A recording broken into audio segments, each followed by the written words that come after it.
英国高官再次抹黑中国，看来不敲打都不行，我们有一妙计可用。大家好，我是肖映华。最近一段时间，原本极少在公开场合露面的军情六处局长理查德·摩尔突然在媒体面前大肆炒作中国，声称中国是英国当前面临的最大威胁。英国军情六处为了中国问题正在投入更多的资源。事实上，这已经不是理查德·摩尔第一次发表反华言论。早在去年7月份，他曾在美国阿斯彭安全论坛上发表讲话，声称英国军情六处已经将遏制中国列为首要任务，重要性甚至超过反恐行动。对此，有分析指出，作为英国内部的对华强硬派，理查德·摩尔这些表态其实是想拿中国进行炒作，以示好美国。坦白来讲，为了抱美国的大腿，从而不断炒作中国威胁论，这就有点过分了。看来不敲打英国一次都不行。该如何敲打呢？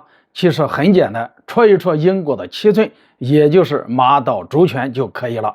马岛是阿根廷与英国之间的争议领土，在阿根廷的眼中，这是他们的马尔维纳斯群岛，在英国人眼中，这是他们的福克兰群岛。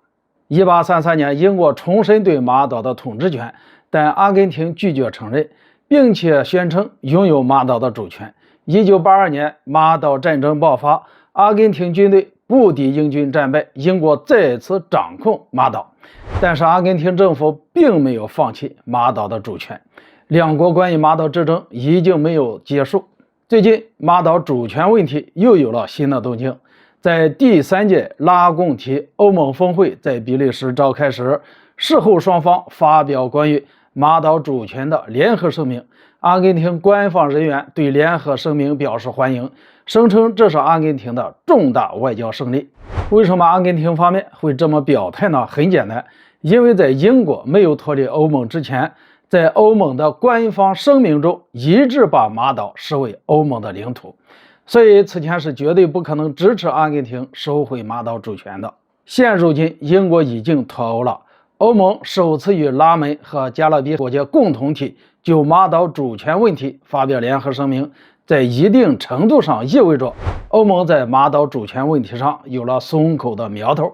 接下来，阿根廷收回马岛主权有了前提基础。那么话又说回来，现在英国政府官员在涉华议题上跳得厉害，不断抹黑攻击中国，那么我们是否可以用马岛主权问题去反击英国政府呢？毕竟中国作为阿根廷的友好国家，一致坚定支持阿根廷对马岛主权的合法要求。基于此，我认为是否有必要重申一下中国在马岛主权问题上的立场，让英国政府清醒一下，明白中国是有招数收拾他们的，只是想不想用的问题。好了，今天就说到这里，咱们下次见。